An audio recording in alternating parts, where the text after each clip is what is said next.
একজন খুব সাহসী অফিসারের গল্পই আজকে করব।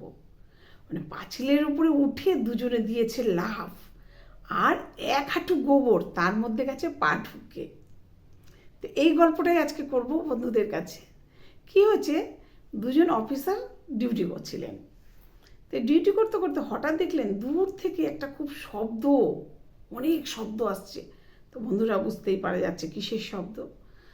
তারা বললো যে ওখানে কি হচ্ছে, খুব গন্ডগোল হচ্ছে, তাহলে এদের তো যেতে হবে ওনাদেরকে, যারা ডিউটিরত রয়েছেন। তো ওনারা বলছেন ঠিক আছে চলুন। দুজনকে বলছে ঠিক আছে চলুন। তো একজন বলছে ভানুদা বলে, যে একজন ভানুদা, একজন দিলীপদা। তা ভানুদা বলছে যেতে হবে, ছাড়েন না, হতে দেন না, ও আপনিই কমে যাবে। তা দিলীপদা বলে যে সে বলছে হ্যাঁ তা বললে হয় নাকি, চলুন, ওদিকে গন্ডগোল হচ্ছে আর আমরা এখানে দাঁড়িয়ে থাকবো, চলুন চলুন। তো ভানুদা কিছুতেই যাবে না, যাই হোক দিলীপদা তাকে জোর করে নিয়ে যাচ্ছে। তা আগে আগে দিলীপদা, পেছন পেছন ভানুদা। আচ্ছা দিলীপদার যথারীতি যেতে যেতে যেতে যেতে এবার অনেকটা এগিয়ে গেছে, এগিয়ে গিয়ে দেখছে সেখানে জোর খুব ঝামেলা চলছে দুটো গোষ্ঠীর মধ্যে।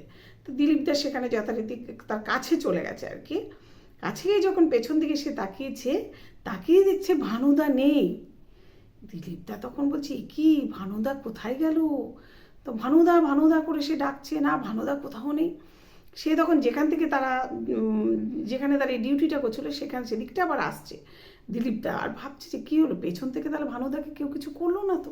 এই ভাবতে ভাবতে ভাবতে ভাবতে সে যা হোক যেখান থেকে তারা ডিউটি করছিল সেখানে আবার এসছে। এসে ও ভানুদা করছে, না ভানুদা কোথাও নেই। দিলীপদা তো খুব চিন্তায় পড়ে গেছে। এইবারে দেখছি কি ওখানে অনেক মোটা মোটা গাছ ছিল, সেই গাছের পেছনে ভানুদা লুকিয়ে দাঁড়িয়ে আছে এমন করে, চুপটি করে, যাতে ভানুদাকে কেউ দেখতে না পায়।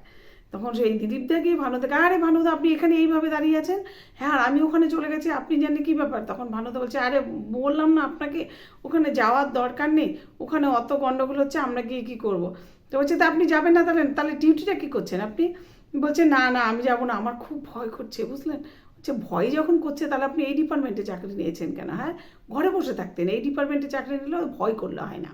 ঠিক আছে চলুন তাহলে অফিসে যাই বলে, এবার তারা দুজন অফিসে যেখান দিয়ে যাবে সেই রাস্তার মধ্যেই তো গণ্ডগোলটা চলছে, তাহলে তারা যাবে কোথায় দিয়ে? এবার এদিক ওদিক খোঁজাখুঁজি করতে করতে করতে করতে তখন দেখছে একটা প্রাচীল, অনেক উঁচু একটা প্রাচীল। যা উঁচু পাঁচিলের দিক দিয়ে তারা গলা বাড়িয়ে দেখলো না, ওইখানটা ডিঙিয়ে তারা গেলেও অফিসে পৌঁছতে পারে হয়তো। তা তার পাঁচিলে উঠেছে যথারীতি, পাঁচিল উঠিয়ে দুজন দিয়েছে লাফ। লাফ যদি বা দিতে পারে, এক হাঁটু গোবরের মধ্যে পা গেল ঢুকে, আর পায়ে ছিল বুট জুতো। ব্যাস অবস্থাটা কি হতে পারে তাহলে বুঝতেই পারছো বন্ধুরা তোমরা। সেই জুতো পা জামা কাপড় সব কিছু তো গোবরে ভরে গেল। সেই গোবর থেকে কোনো রকমভাবে তারা বেরিয়ে থপ করতে করতে অফিসে গিয়ে তারা পাটা ধুয়ে নিল। ধুয়ে সেখান থেকে অনেক বেশি পরিমাণে আরও তাদের ডিউটিরত যারা ছিলেন তাদেরকে নিয়ে সেই গণ্ডগোলে আসলেন। তাহলে এই হচ্ছে যে একজন মানে সাহসী অফিসার। তো এইরকম অফিসার যদি আমাদের থাকে তাহলে কিন্তু খুব মুশকিল। সত্যিকারের সাহসী যারা তাদেরকে তো অবশ্যই স্যালুট জানাই।